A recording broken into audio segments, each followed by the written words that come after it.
So hello everyone, this is Rohit. ये जो video हमारी MS वर्ड की फ़र्स्ट वीडियो है, सीरीज़ की फ़र्स्ट वीडियो है। जो ये MS वर्ड है ये आपके काम आ सकता है ऑफिसेज़ में, या अगर आप CCC के एग्ज़ाम की प्रिपरेशन कर रहे होंगे उस सिचुएशन में भी आपके लिए बहुत यूज़फुल होने वाला है, क्योंकि थर्ड चैप्टर आपका MS वर्ड ही होता है। तो हम अपने MS वर्ड में बेसिक टू एडवांस पढ़ेंगे, ठीक है। सारी चीज़ें अपन इसमें पढ़ने वाले हैं, बेसिक से लेकर एडवांस तक सब कुछ इसके बारे में हम पढ़ेंगे, ठीक है। तो स्टार्ट करते हैं सबसे पहले अपनी वीडियो को। ओके, पहले हम जब भी आप अपना लैपटॉप खोलेंगे, ओके, या PC खोलेंगे, तो आपके सामने डिस्प्ले पे इस प्रकार से आता है। अगर आपके पास विंडोज़ का लैपटॉप है तो आपको MS वर्ड बाय डिफ़ॉल्ट ही मिल जाता है। तो सबसे पहले देखते हैं हम ओपन कैसे करेंगे। ओपन करने के दो तरीके हैं। तो आप स्टार्ट के बटन को दबाइए और यहाँ पे वर्ड लिखिएगा, ठीक है। यहाँ पे आप वर्ड लिखिएगा, ठीक है। तो आपके सामने डायरेक्ट यहाँ पे आ जाएगा और इस पर डबल क्लिक करके आप इसे ओपन कर सकते हैं। और दूसरा तरीका जो कि मैं मोस्टली यूज़ करता हूँ, दैट इज़ Windows+R, जो कि रन कमांड खुल जाता है। उसके बाद हम लिखेंगे यहाँ पे विनवर्ड, ओके। विनवर्ड शॉर्टकट की होती है ओपन करने की, ओके। विनवर्ड को टैप करने के बाद आपके सामने कुछ इस प्रकार का ऑप्शन खुल जाएगा, ठीक है। तो आप देख सकते हैं आपके सामने 3 प्रकार का ऑप्शन आएगा और यहाँ पर आप देख सकते हैं यहाँ पे आपको रिसेंट्स फाइल मिल जाएंगी, ठीक है, जो आपने कभी ओपन करी होगी, सर्टिफिकेट्स बनाए होंगे कभी। और यहाँ पर आपको पिन देखने को मिल जाएंगे, जो अगर आप इम्पोर्टेंट है तो पिन भी कर सकते हैं। और यहाँ पर आपको कुछ टेम्पलेट्स मिल जाते हैं बाय डिफ़ॉल्ट, बट हम यहाँ पे देखने वाले हैं ब्लैंक डॉक्यूमेंट्स, ठीक है। ओके, तो आपके सामने कुछ इस प्रकार का आएगा। अब पहले हम जान लेते हैं कि इसका प्रयोग कहाँ का होता है। इसका प्रयोग हम ऑफिसेज में, या फिर कोई सर्टिफिकेट बनाने में, या फिर कोई NOC, या फिर जो हमारे प्रोफेशनल्स काम होते हैं ना, यहाँ पे फॉर्मल्स काम होते हैं, तो हम यहाँ पर वो चीज़ें यहाँ पर कर सकते हैं, राइट। तो सबसे पहले हम सीख लेते हैं इन सारी चीज़ों का क्या क्या काम होता है। सबसे पहले आप यहाँ पर देख रहे होंगे तो आपको डॉक्यूमेंट 1 दिख रहा होगा। इसे कहते हैं हम टाइटल बार, जहाँ में हम इस पर नेम दे सकते हैं। अगर आप इस पर क्लिक करेंगे तो आप यहाँ पर जाकर इसे नेम दे सकते हैं, और इसे कहते हैं क्विक एक्सेस टूल बार, ठीक है। आप चाहे तो यहाँ पर जाकर अपने अनुसार यहाँ पर कोई नई चीज़ ऐड कर सकते हैं। जैसे कि मैं चाहता हूँ ईमेल वाला ऐड हो जाए, तो मैंने ईमेल पे टैप किया तो ईमेल शॉर्ट क्विक एक्सेस बार में ऐड हो गया, ठीक है। तो आप इस प्रकार से इसे कस्टमाइज़ कर सकते हैं, और इसे कहते हैं टैब, ठीक है। आपको दिख रहा होगा, इसे कहेंगे file tab, home tab, insert, draw, इन design, layout, reference, mailing, review, view, help tab, इसे हम टैब कहा जाता है। और जिसके नीचे ये सारे आते हैं इसे कहेंगे हम रिबन, और रिबन के अंदर होता है ग्रुप, और ग्रुप के अंदर होता है टूल। ये clipboard group, font group, paragraph group, ये स्टाइल ग्रुप और ये एडिटिंग ग्रुप। तो ये ग्रुप्स होते हैं और ग्रुप्स के अंदर होते हैं टूल, और इन सबको क्या कहेंगे हम, इन सबको कहेंगे रिबन। तो चलिए अब देखते हैं किस प्रकार से इनका यूज़ करना है, कि मैं आपको डेफिनेटली बताऊंगा। सबसे पहले हमें एक पैराग्राफ चाहिए होगा प्रैक्टिस के लिए, ठीक है। तो आप चाहे तो पूरा पैराग्राफ भी लिख सकते हैं, बट मैं आपको एक शॉर्टकट बताता हूँ जिसके आप एक पैराग्राफ जनरेट कर सकते हैं। रैंड, ठीक है, ब्रैकेट ओपन, ब्रैकेट क्लोज, ऐसे करेंगे आपके सामने एक पूरा पैराग्राफ आ जाएगा। प्लस में एक और चीज़ मैं बताता हूँ, अगर मान के चलिए आपको चाहिए खाली, मुझे 5 पैराग्राफ चाहिए और इतनी लाइनें चाहिए, तो ये जो हमने बीच में डाला था, जैसे हमने यहाँ पे ब्रैकेट ओपन करा था, तो यहाँ पे मुझे चाहिए 4 पैराग्राफ कोमा 5 लाइनों वाली चाहिए, और हम कर देंगे इसे, ठीक है। इसे कर देते हैं हम एंटर, देख सकते हैं 4 पैराग्राफ आ गए मेरे 5-5 लाइनों की। तो इस प्रकार से आप अपने प्रैक्टिस के लिए सुविधा अनुसार इस प्रकार से पैराग्राफ ऑटोमेटिकली जनरेट कर सकते हैं। अगर आपको ना दिख रहा हो तो मैं इसे थोड़ा जूम कर लेता हूँ, ठीक है। मैं अभी आपको बताऊँगा आप जूम वूम कैसे कर सकते हैं, बट थोड़ी इतना ठीक है ना, आई थिंक इतना आपको दिख रहा होगा, ओके। सबसे पहले हमारे सामने आता है क्लिपबोर्ड। इसे क्लिपबोर्ड को थोड़े बाद में पढ़ेंगे, पहले हम फ़ॉन्ट ग्रुप को पढ़ लेते हैं, ठीक है।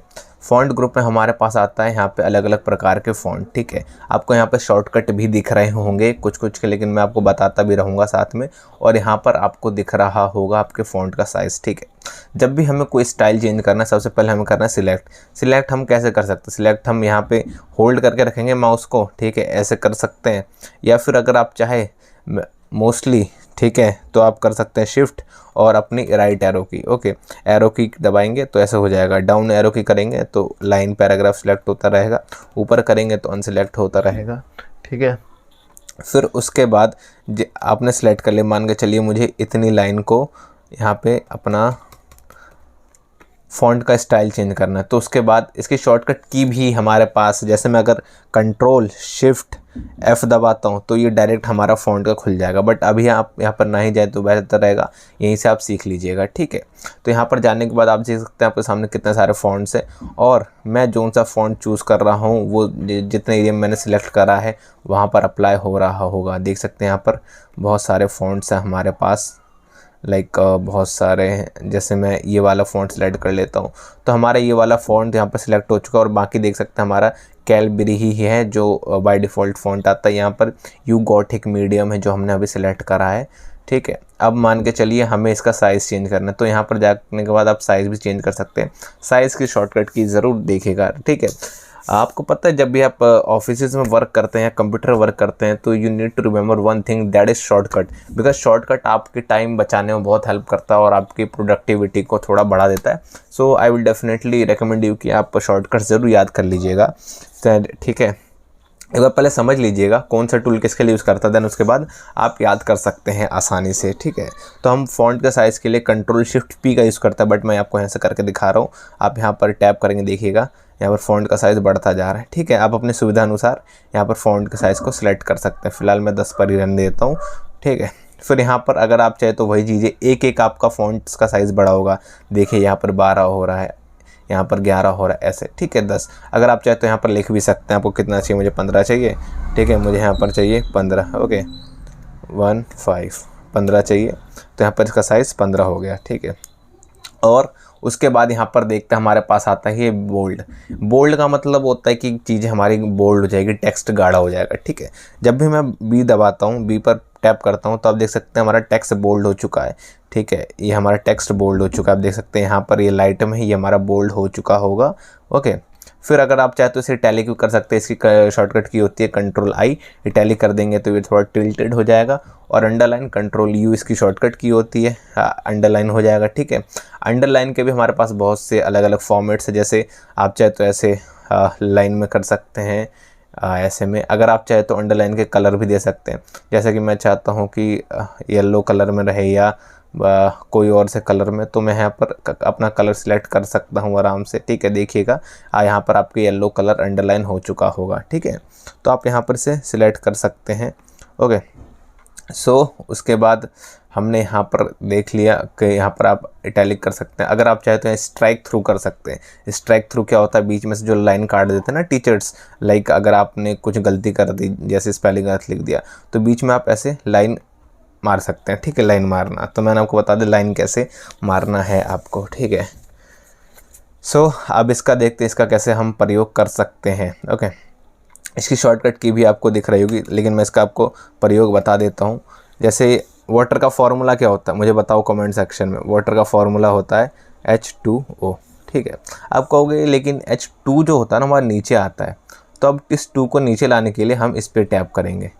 देख सकते हैं अब आपका जो ये 2 है ये नीचे आ चुका होगा, ओके। अब मान के चलते हैं हमें इसी 2 को ऊपर लाना है। जैसे हम फॉर्मूले में कोई हम फार्मूला बनाते हैं, ठीक है। 2 की स्क्वायर हमें ऊपर लिखना है, 2 है ना, 2 की पावर 2 ऊपर लिखनी है, ओके। नहीं, 2 की पावर 5 कर लेते हैं, आज सबने आसान रहेगा। 2 की पावर 5 हमें ऊपर लिखनी है, तो हम इस पर कर देंगे टैप। यानी देखिएगा हमारे यहाँ पे 2 की पावर 5 ऐसे हमारे यहाँ पर आ जाएगी, ठीक है। तो आपके लिए बहुत ही यूज़फुल होने वाला होगा, ओके। तो अब हम देखते हैं इस ऑप्शन का क्या काम होता है। इसे कहेंगे हम टेक्स्ट इफेक्ट या टाइपोग्राफी भी कह सकते हैं। टेक्स्ट इफेक्ट पे जाएंगे तो आपको यहाँ पे अलग अलग देख सकते हैं किस किस प्रकार से स्टाइल्स मिल जाते हैं। बेसिकली आप यहाँ पर जाएंगे तो आउटलाइंस के स्टाइल मिल जाएंगे, देखिएगा कितने सही लग रहे हैं। यहाँ पर शेडो चाहिए, शेडो हमको फ़ॉन्ट्स में मिल जाएगा, ठीक है। अलग अलग प्रकार के, इस प्रकार के 3D वाले चाहिए, 3D टेक्स्ट का शेडो हमारे पास देख सकते हैं आप, हमारे नीचे शो कर रहा होगा। और यहाँ पर देख सकते हैं, यहाँ पर आप सिलेक्ट कर सकते हैं। फिर उसके बाद हमारे पास आता है ये हाईलाइट का, यहाँ पर हाईलाइट कर सकते हैं। जैसे कि आपने देखा होगा ना, ग्रीन कलर का येलो कलर का मार्कर आता है ना, नियॉन कलर का, तो उससे आप हाईलाइट कर सकते हैं। जैसे मैं येलो में हाईलाइट करना चाहता हूँ तो येलो में हाईलाइट हो जाएगा। अगर मुझे इस हाईलाइट को हटाना है तो यहाँ पे जाऊँगा, मैं नो कलर कर दूँगा और ये हाईलाइट हट जाएगा। पहले हम सिलेक्ट करना पड़ेगा। एक बार याद रखिएगा, जब भी आप करना होगा सिलेक्ट करके ही करिएगा, तभी होगा। जैसे हमें यहाँ पर हटाना है तो नो कलर हो गया, तो ये हाईलाइट हमारा यहाँ से हट जाने वाला है, ठीक है। हटानी लेकिन फिर भी फिर उसके बाद हम यहाँ पर बात करते हैं फ़ॉन्ट के कलर की, ठीक है। ये तो हमारा हाईलाइट हुआ था, लेकिन अब हम बात करेंगे फ़ॉन्ट के कलर्स की, ठीक है। फ़ॉन्ट का कलर कैसे रखना है, अब देख सकते हैं। फ़ॉन्ट का कलर जैसे मैं चाहता हूँ मेरा रहे ग्रीन, ठीक है। एक मिनट सेलेक्ट कर लेते हैं। फ़ॉन्ट का कलर चाहता हूँ मेरा रहे ग्रीन, जैसे आप यहाँ पर देख सकते हैं। और कोई सा भी कलर सेलेक्ट कर सकते हैं। अगर आपको यहाँ पर कलर पसंद नहीं आता, मोर कलर्स पे जाके आप यहाँ पे चेक कर सकते हैं। जैसे कि मैं चाहता हूँ यहाँ पर रहे ग्रीन वाला, ठीक है, ये ग्रीन वाला, ओके। अब देखेंगे यहाँ पर आपका जो ये कलर होगा ये ग्रीन आ रहा होगा। तो ये तो था हमारा फ़ॉन्ट ग्रुप का। आई होप फ़ॉन्ट ग्रुप आपको आसान लगा होगा, समझ में आया होगा, ठीक है। अब हम बात करते हैं पैराग्राफ ग्रुप के बारे में, ठीक है। पैराग्राफ ग्रुप में हमारे पास पहला आता है बुलेट्स, यानी आप बुलेट्स पॉइंट बना सकते हैं, ठीक है। बुलेट पॉइंट लाइक अलग अलग प्रकार के हम बना सकते हैं। पहले मैं आपको करके ही दिखा देता हूँ, ठीक है। जैसे कि हमारे पास यहाँ पे 4 पैराग्राफ हमने सेलेक्ट कर लिया। इसकी पहले मैं साइज़ छोटी कर लेता हूँ, ठीक है। इसकी हम साइज़ छोटी कर लेते हैं। हमारे पास 4 ये पॉइंट्स है, ठीक है। 4 ये पैराग्राफ होगा और मैं चाहता हूँ कि हर पैराग्राफ में बुलेट्स आ जाए। तो मैं यहाँ पर जब भी टैप करूँगा तो आप देख सकते हैं आपके सामने अलग अलग प्रकार के यहाँ पर बुलेट्स आ रहे होंगे। यहाँ पर आप देख सकते हैं, ओके। बुलेट्स यहाँ पर दिख रहे होंगे। अगर आप चाहे तो उन्हें नंबरिंग भी दे सकते हैं। मैं अगर चाहूँ तो यहाँ से जाके अलग अलग प्रकार की नंबरिंग दे सकता हूँ। मैंने 1 से 2 से 3 प्रकार दे दिया, ठीक है। और सिंपली यहाँ पे हेडिंग और सब हेडिंग वाला आप देख सकते हैं यहाँ पर आपको आ रहा होगा। बट अगर मैं आपको एक चीज़ बता दूँ, जैसे कि आपने एक नंबर वाला आपने बुलेट्स अप्लाई कर दिया, जब भी आप एंटर दबाएंगे यानी नेक्स्ट पैराग्राफ लिखना स्टार्ट करेंगे तो अगला जो बुलेट का नंबर होगा वो अपने आप शो करने लगेगा, ठीक है। वो देखेंगे आपको अपने आप शो करने लग जाएगा, ओके। तो इस प्रकार से जैसे कि मैं यहाँ पर कुछ लिखता हूँ, जैसे मैं अपना ही नाम लिखता हूँ, ओके, रोहित यादव, ये मैंने यहाँ पर लिख दिया। अब मैं एंटर दबाऊंगा तो छठा बुलेट पॉइंट अपने आप आ जाएगा, बिकॉज हमने यहाँ पर बुलेट अप्लाई कर रखा है। तो हमें दोबारा करने की आवश्यकता नहीं है, क्योंकि जो हमारा ये है माइक्रोसॉफ्ट बहुत एडवांस हो चुका है। इसे लॉजिक है क्या से क्या चीज़ें होने वाली आगे। तो यहाँ पे आराम से आप यहाँ पे कर सकते हैं। यहाँ पे सब हेडिंग से बारे में आ गई। और यहाँ पे हमारे हैं अलाइनमेंट्स, ठीक है। अब अलाइनमेंट्स का मतलब क्या होता है, आप देख सकते हैं कि हमारा जो अलाइनमेंट है अभी लेफ़्ट में अगर मैं यहाँ पे बीच में दबाता हूँ तो हमारा जो अलाइनमेंट होगा वो बीच में आएगा। अगर मैं इसे लेफ़्ट में करता हूँ तो लेफ़्ट में आ रहा है, और यहाँ से देख सकते हैं, ठीक है। इस प्रकार से जैसे अभी हमारा ये लेफ्ट, अभी देखिएगा हमने अपना अलाइनमेंट बीच वाला सेलेक्ट कर रखा है। इसकी शॉर्टकट की होती है कंट्रोल ई, मिड वाले की है ना, सेंटर में लाने की कंट्रोल ई होती है। अब मैंने सेंटर में सेलेक्ट कर रखा। अब मैं जब भी कुछ लिखूंगा ना तो ये सेंटर से लिखना स्टार्ट होगा, यानी कि जो मेरा अलाइनमेंट है वो सेंटर से स्टार्ट होने वाला है। अगर मैं यहाँ पर करता हूँ तो इसे हम कहेंगे अलाइन राइट। अब मैं अलाइन राइट पर करता हूँ तो कुछ भी लिखूंगा तो मैं वो राइट से स्टार्ट होगा, ठीक है। अगर मैं जस्टिफाई करता हूँ, जस्टिफाई करने के बाद यहाँ से स्टार्ट होने लगेगा, ओके।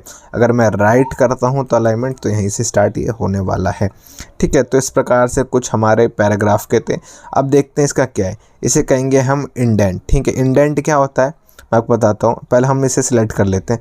अब जब भी आप इस पर टैप करेंगे तो आपका जो ये इंडेंट होगा, यानी कि जो आपके कॉर्नर होगा ना, इससे का इधर की तरफ भागेगा। और जब भी आप इधर टैप करेंगे तो ये कोशिश करेगा हमेशा इधर की लाइन में आने की। अब देख सकते हैं मैं आपको प्रैक्टिकल ज़्यादा समझ में आता है इन सब चीज़ों में, ठीक है। तो इस प्रकार से आपको समझ आ रहा होगा, ठीक है। इस प्रकार से आप यहाँ पे कर सकते हैं। अगर आप चाहे तो इन्हें कलर में फिल कर सकते हैं, पूरे जो सिलेक्शन होगा, ठीक है। आप उन्हें चाहे तो कलर में इस प्रकार से फिल कर सकते हैं। फिर उसके बाद इन्हें आप चाहे तो शॉर्ट कर सकते हैं असेंडिंग और डिसेंडिंग ऑर्डर में। जैसे कि यहाँ पर मैं सेलेक्ट करूँगा तो यहाँ पर टेक्स्ट जो होगा असेंडिंग डिसेंडिंग ऑर्डर में फिल हो रहा होगा हमारा, but I will not recommend you. ये हमारी सीरीज़ फिल करने में काम आता है, टेक्स्ट को उसमें करने में काम नहीं आता। फिर उसके बाद हमारा आता है बॉर्डर्स का। अगर आप बॉर्डर चाहे तो अलग अलग प्रकार से दे सकते हैं। जैसे टोटल बॉर्डर देना, जितना आप एरिया सिलेक्ट करेंगे तो आपको देख सकते हैं इसके और बॉर्डर आ गया। मैं चाहता हूँ खाली इस पर बॉर्डर रहे, तो अब मैं क्या करूँगा, मैं चाहता हूँ नीचे लाइन के नीचे बॉर्डर आ जाए। देख सकते हैं आपके यहाँ पे बहुत सारा मिल जाता है। बॉटम में बॉर्डर चाहिए, बॉटम में बॉर्डर आ गया। वो टॉप में चाहिए, टॉप में आ गया। लेफ़्ट में चाहिए, लेफ़्ट में आ गया। तो आप इस प्रकार से यहाँ पर बॉर्डर आप सिलेक्ट कर सकते हैं, ठीक है। आपको समझ आ गया होगा आई थिंक, है ना। फिर अब देखते हैं ये क्या स्टाइल्स। हमारे यहाँ पे बेसिकली स्टाइल से पहले सिलेक्ट ऑल कर लेते हैं। सिलेक्ट ऑल की शॉर्टकट की होती है कंट्रोल ए। क्या होती है? कंट्रोल ए शॉर्टकट की होती है। और मैं साथ में आपको ये बता दूं, कंट्रोल कॉपी की शॉर्टकट की होती है कंट्रोल से। मान के चलिए मुझे इसको सिलेक्ट करना है, ठीक है, मुझे इसे कॉपी करना है तो कंट्रोल सी दबाएंगे, सी दबा दिया, कुछ हुआ नहीं। अब हमें जहाँ पेस्ट करना है वहाँ जाएंगे। ठीक है, मुझे मान के चलिए यहाँ पेस्ट करना है। अब मैं यहाँ पे दबाऊँ कंट्रोल वी, बी नहीं वी फॉर वैन वाला दबाएंगे तो आप देख सकते हैं कि ये जो पैराग्राफ हमारा पेस्ट हो चुका होगा एज इट इज़, जैसा हमने सिलेक्ट करा था ऊपर। ठीक है, तो ये वाला पैराग्राफ हमारा यहाँ पे आ जाएगा। ओके, देख सकते हैं हमारे यहाँ पे आ चुका होगा। तो इस प्रकार से आप यहाँ पे कॉपी कर सकते हैं। अगर आपको ये चीज़ कट करनी है, मान के चलिए यहाँ पे चाहते हैं कि ये जो चीज़ कट हो जाए और मैं इसे दूसरी जगह पेस्ट करना चाहता हूँ, तो कंट्रोल एक्स करेंगे तो ये चीज़ कट हो जाएगी, और पेस्ट करना है कंट्रोल वी करेंगे तो वो चीज़ यहाँ पे हमारी पेस्ट हो जाने वाली है। ठीक है, तो आपको समझ आ गया हो कंट्रोल ए की शॉर्टकट की होती है। कंट्रोल ए किसकी शॉर्टकट की होती है? सिलेक्ट ऑल की, कंट्रोल सी कॉपी की, कंट्रोल वी पेस्ट की, कंट्रोल एक्स कट की। ठीक है, और एक शॉर्टकट की होती है अंडू। अंडू क्या होता है? अंडू, मान के चलिए आपने कोई गलती कर दी है ना, आप यहाँ पे चलिए मैंने यहाँ पे लिख दिया ये, ठीक है, और ये मैंने गलती से यहाँ से डिलीट कर दिया।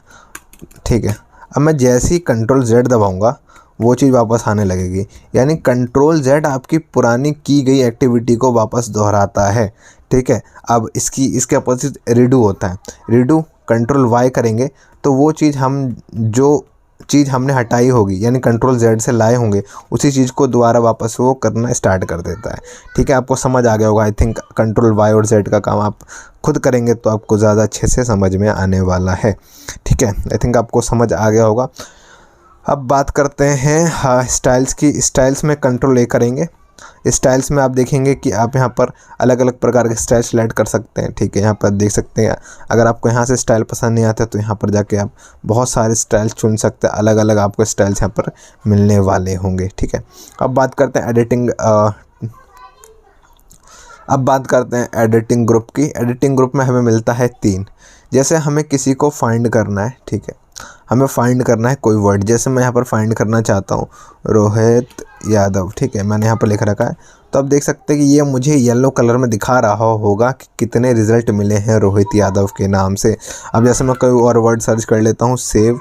ठीक है, अब मैंने सेव करा तो आप देख सकते हैं मेरे सामने 1 रिज़ल्ट दिखा रहा है, 1 रिज़ल्ट मिला हमें सेव के नाम से। ओके, अब मैं मान के चले मैं यहाँ पर सर्च करता हूँ न्यू, तो मुझे दिखा रहा होगा न्यू जो वर्ड है कहाँ कहाँ यूज़ हुआ है उस सिचुएशन में। तो ये काम होता है फाइंड का, और फाइंड की शॉर्टकट की होती है कंट्रोल एफ। कंट्रोल एफ दबाएंगे आपका ये खुल जाने वाला है। देखिए दोबारा बताता हूँ, कंट्रोल एफ दबाया मैंने, कंट्रोल हमारी ये खुल गया है। ठीक है, और उसके बाद है रिप्लेस। मान के चलिए कोई वर्ड है वो आप उसके साथ रिप्लेस करना चाहते हैं। ओके, तो उस वर्ड को आप रिप्लेस कर सकते हैं। जैसे कि यहाँ पर मैंने एक वर्ड ले रखा है न्यू वर्ड, मैं इसे रिप्लेस करना चाहता हूँ ओल्ड के साथ। ठीक है, अब जितने भी जहाँ न्यू लिखा होगा ना वो ओल्ड हो जाएगा, यानी मतलब जैसे मैंने लिखा होगा न्यू जहाँ पे लिखा होगा वो रिप्लेस हो जाएगा किसके साथ? ओल्ड के साथ। रिप्लेस ऑल कर दिया, इसने कहा कि वी मेड 6 रिप्लेसमेंट, यानी कि 6 जगह न्यू लिखा था तो वहाँ पर ओल्ड हो गया। अब चलिए हम चेक करते हैं इसने क्या सही में क्या यह मजाक कर रहा है। ठीक है, अब हम यहाँ पर जाएंगे तो आप देख सकते हैं यहाँ पर कहीं आपको दिख रहा होगा, तो आप देख सकते हैं यहाँ पर लिखा है हमारा ओल्ड। ठीक है, जहाँ पर हमारा न्यू लिखा था वहाँ पर हमारा ओल्ड आ चुका होगा। तो इस प्रकार से आप चाहे तो इसे रिप्लेस कर सकते हैं। क्या कोई मुझे ये बता सकता है इसका जो हमने यूज़ किया है रिप्लेस का, ये एक मूवी में यूज़ किया गया है, वो कौन सी मूवी है? प्लीज़ मुझे ज़रूर बताइएगा। ठीक है, कौन सी मूवी में इसका यूज़ किया गया है रिप्लेस वाला सेक्शन का, ज़रूर बताइएगा। फिर उसके बाद हमारे यहाँ पर आता है सिलेक्ट का। सिलेक्ट का जैसे मैंने बताया सिलेक्ट ऑल करना है तो कंट्रोल ए शॉर्टकट की हो गई आपकी। फिर उसके बाद सिलेक्ट ऑब्जेक्ट करना है तो कैसे करेंगे, सिलेक्ट पैराग्राफ कैसे करना है। और साथ में जैसे कि मैंने आपको बताया था कि तो जब भी आप शिफ्ट एरो की के साथ ऐसे करेंगे तो आपका खाली सिर्फ एक अल्फ़ाबेट सिलेक्ट होगा, लेकिन जब आप कंट्रोल दबाएंगे, कंट्रोल शिफ्ट और एरो की, देन उस सिचुएशन में आपका पूरा पैराग्राफ यानी पूरा वर्ड सिलेक्ट होने वाला। अब एरो डाउन करेंगे तो आपका जहाँ तक लास्ट तक जो वर्ड लिखा होगा यानी लास्ट तक जहाँ स्पेस होगा पैराग्राफ कट हो रहा होगा वहाँ तक सिलेक्ट हो जाएगा। अब मैं इसे सिलेक्ट करता हूँ, देखिए जहाँ तक लिखा था वहाँ तक सिलेक्ट हो गया। तो इस प्रकार से कुछ शॉर्टकट्स की होती है। कंप्यूटर से ऑल अबाउट शॉर्टकट की, अगर जितना आप कंप्यूटर को जानते हैं ना शॉर्टकट्स की के बारे में, आप उतनी तरीके से प्रोडक्टिविटी के साथ कंप्यूटर में वर्क कर सकते हैं। आई होप ये छोटा सा वीडियो था हमारे होम टैब का आने वाले वीडियो में इंसर्ट टैब के बारे में डेफिनेटली बात करेंगे। फिर उसके बाद ड्रॉ टैब के बारे में अगर मैं इसको पूरी वीडियो बना देता हूँ तो आप भी बोर हो जाएंगे, थोड़ा थोड़ा रोज देखिएगा, आपको ज़्यादा अच्छे तरीके से समझ आएगा। हाँ, और लास्ट में 2-3 चीज़ और बता दूँ, यहाँ पर हमें शो कर रहा होगा हमारा पेज नंबर कौन सा है, हमारे कितने वर्ड्स है। जैसे मैंने यहाँ पर सिलेक्ट कर रखा है इतने वर्ड्स, तो मेरे को देगा आपने 14 वर्ड सेलेक्ट कर रखा है, 336 वर्ड इस पेज पर हैं, ठीक है। और इंग्लिश लैंग्वेज है, और यहाँ पर हमें दिखा रहा है साइज़, पेज का साइज़। और मैं बता रहा हूँ, अगर आपको पेज का साइज़ जूम करना है तो इसके लिए शॉर्टकट की होती है Alt V, करने के बाद आपको Z दबा देना है, ठीक है। Z दबाने के बाद आपके सामने दिख रहा होगा कि जूम 200% तक करना है, 100% तक। मान के चलिए मैं 200% तक करना चाहता हूँ, तो हियर यू कैन सी 200% आ गया, लेकिन हम Ctrl Z करके वापस उसी साइज़ पे आ जाएंगे। नहीं हो रहा साइज़, दोबारा करेंगे Alt V Z दबाएंगे, फिर 100 करेंगे, फिर यहाँ पर अपने ओरिजिनल साइज़ पर आ चुके होंगे। अब मान के चलिए मैं आपको फॉर्मेट पेंटर के बारे में बता देता हूँ। हमारा क्लिपबोर्ड वाला ग्रुप रह चुका है, पेस्ट वाला तो मैंने आपको बता ही दिया है ना, पेस्ट वाला मैंने आपको बता दिया, कट भी बता दिया, कॉपी भी बता दिया है मैंने आपको, Ctrl C और Ctrl X कट होगा। अब हमारा लास्ट रह चुका है फॉर्मेट पेंटर। अब ये फॉर्मेट पेंटर क्या होता है, मान के चलिए मैं आपको बताता हूँ। यहाँ पे मैंने यहाँ पे कोई वर्ड लिखा, मान के चलिए मैंने यहाँ पर कोई वर्ड लिखा, यहाँ पर आप देख सकते हैं ये जो वर्ड है ये खाली ब्लैक में आ रहा है, और मैं चाहता हूँ कि इस पे जो फॉर्मेट अप्लाई हुआ, जैसे ये ब्लू कलर का हो गया, यहाँ पर मान के चलिए बोल्ड है, ये Ctrl B से कर देते हैं, Ctrl I से, Ctrl U से अंडरलाइन कर रखा है हमने। तो ये जो हमने तीनों चीज़ें कर रखी है, मैं चाहता हूँ कि ये जो फॉर्मेट है ना इस पर अप्लाई हो जाए, ठीक है। अगर मैं इस पर अप्लाई करना चाहता हूँ तो मुझे क्या करना होगा, मैं यहाँ पर जाऊँगा और इस पर टैप करूँगा, ठीक है। अब देखेंगे कि आपका जो कर्सर है ये उल्टा हो चुका है, और मैं जब भी जितने को सिलेक्ट करूँगा, मान के चलिए मैं इतने को सिलेक्ट करता हूँ, आप देख सकते हैं इसका जो फॉर्मेट है इसके तरह से हो चुका होगा। मान के चलिए कि आपने एक बार इसके फॉर्मेट को कॉपी कर लिया, अब यहाँ से हट चुका है, लेकिन मैं चाहता हूँ कि इसी के फॉर्मेट को मैं बार बार अलग अलग वर्ड्स पे अप्लाई करूँ। तो क्या करूँगा, इसको सिलेक्ट करूँगा, 2 बार टैप करना है हमें, 2 बार टैप करेंगे तो अब देखेंगे कि ये जो हमारा फॉर्मेट है, अगर एक बार हम सिलेक्ट करेंगे तो नहीं हटेगा। अब हम जितनी बार चाहे उतनी बार किसी वर्ड पर लगाएंगे तो वो वर्ड उस फॉर्मेट में हमारा अप्लाई होने लगेगा, ठीक है। अगर हटाना चाहते हैं तो सिंपली यहाँ पे कर दीजिएगा, यहाँ पर हमारा हट चुका होगा, ठीक है। आई होप आपको समझ आ गया होगा इस वीडियो में क्या क्या हमारे यहाँ पर एक ही रह रहा है ये टूल। इस टूल का मैं आपको यूज़ बाद में बताऊँगा, हाइड टूल कहते हैं बेसिकली से, है ना, तो इसका हम बाद में ज़रूर बात करेंगे। यही था हमारा वीडियो, और मैं आपको बता दूं, अगर आप अपनी फ़ाइल को सेव करना चाहते हैं, Ctrl S शॉर्टकट की होती है सेव करने की, अगर आप चाहते हो इसे सेव कर सकते हैं। अगर आप इसे सेव एस करना चाहते हैं तो F12 इसकी हमारी शॉर्टकट की होती है, F12 करके आप यहाँ पर सेव कर सकते हैं, ठीक है। सेव एस जहाँ भी करना, आप अगर फॉर्मेट चेंज करना चाहें, PDF में करना चाहे, टेम्पलेट में करना चाहे, डॉक्स में करना चाहे, और ODT में, डॉक्स या फिर XML, जिस भी फॉर्मेट में करना चाहे, you can save any format, okay. तो आप यहाँ पर जाकर किसी भी फॉर्मेट आप सेव कर सकते हैं, ओके भाई, समझ आ गया होगा आई होप। और अगली वीडियो में हम बात करेंगे इंसर्ट के बारे में। इंसर्ट टैब में ये जो page, tab, tables, illustration, add-ins, media, links, comments, header, footer, ये सब चीज़ें क्या होती है, डेफिनेटली उसके बारे में डिस्कस करेंगे। और जब भी आप कट करने जाएंगे ना तो आपके सामने सेव का ऑप्शन आ जाएगा, तो हमेशा आप क्या करिएगा, सेव कर दीजिएगा। यहाँ से आप लोकेशन सेलेक्ट कर सकते हैं, कौन सी जगह आपको सेलेक्ट करना है, ठीक है। यहाँ पर जाने के बाद आप सेव कर देंगे तो आपको डॉक्यूमेंट सेव हो जाएगा। This is for the day, and I hope आप सभी को वीडियो पसंद आएगा। वीडियो पसंद आया तो वीडियो को लाइक कर दीजिएगा, चैनल को सब्सक्राइब कर दीजिएगा, और साथ में बेल आइकन को प्रेस कर दीजिएगा। तब तक के लिए सीखते रहिए, खुश रहिएगा, एंड गुड बाय।